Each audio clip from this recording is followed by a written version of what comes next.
Hey y'all. This is my experience as an AIT drill so far. Besides the location, I'm not. Besides my experience, I'm not disclosure my location. I do not like the location, but I do like all my peers, and I like everybody that I work with. They make it smooth and they make it easier. So let me get at it. I have my notes here, so don't mind me if I'm looking down under the screen. But a few things that you need to have as you're going on your way to AIT drill, and if you're still at your unit, if you can get all your RSO certification, AMO certification, your MECDCAC certification, and your military license certificate, which is the 348. On your license, if you can get the TNP 1 ton, it'd be a great thing to have.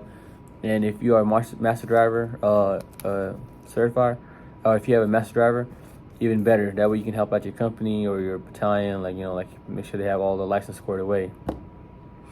Another thing, and now if you're early in your AIT drill, as you about to sit down and you're early there, but you're just in processing, a few things you want to have that will make your communication easier with the whole team.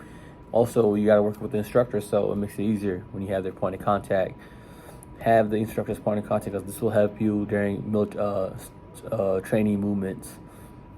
Another thing is that remember that like the point of contact for National Guard, active duty, and reserves are all different people. So you'll have a lot of soldiers with pay issues, especially if they are reserve or National Guard, especially if they're coming off of like split offs. And you want to make sure that you do proper. So like everybody says, go through IPSA. Even if you're going through IPSA, like still contact the POC, the reserve, and the National Guard directly. It makes it so much easier, and always have a like a good bridge between you and them. It makes this transition way more smoother, and that way you can square your soldiers away, right? Taking care of the troops. Everything actually your PCT, taking care of the troops. Another POC you want to have also is like your local MPD and your CIF.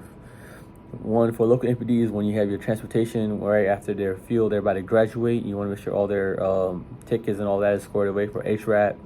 CIF is when you're picking up gear, because some of them won't have gear, and then those who got turned in gear. And remember, one key thing about CIF is that they're kind of like their delay, even though if all the things are turned in. What they told us was that it's like taking a while for the system to kick in. So if your soldier or your trainee is going to a new duty station or is reporting to their first duty station, and their unit calls you saying, hey, it's still, so-and-so still has it on the CIF, on their clothing record, but they turned it in, just let them know that the system is like trailing behind for some reason.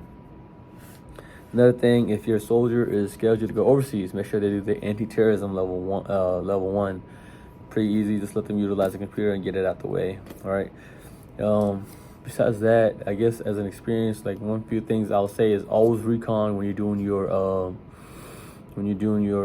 rucks, because depending on your location, if you have bad weather, if you're used to getting bad weather or storm or in rain, trust me, you might have to take an axe or some chainsaw with you and just start cutting some trees.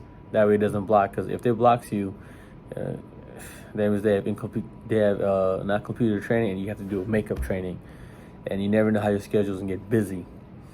And as an AIT drill, it doesn't matter like if you're BCT drill or AIT drill, but as an AIT drill, for a fact, I know that most of our peers here that I know from the other companies is that we did not get no cycle break. Even if they call it a cycle break, technically, you'll be just filling in and helping out the other platoons like graduate, or you'll prepare for your next platoon pickup. The more prepared you are, the less work you have to do.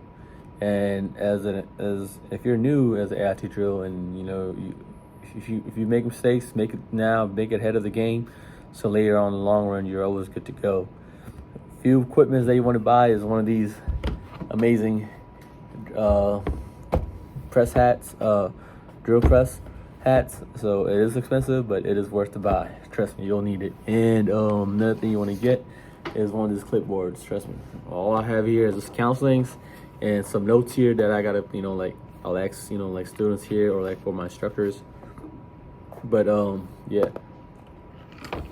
And if you haven't noticed, yes, I'm from Nepal. But besides that, if you have any questions or any concerns, just let me know. But mainly is the business schedule is towards the end of the graduation, because you have like HRAB, you have transportation, you have to make sure that every tickets is purchased and the briefing is done. I'm trying to think before I forget anything else. Yeah, besides that, hey, like, as an experience so far, besides the place me not liking it, I like my coworkers, I like my chain of command so far.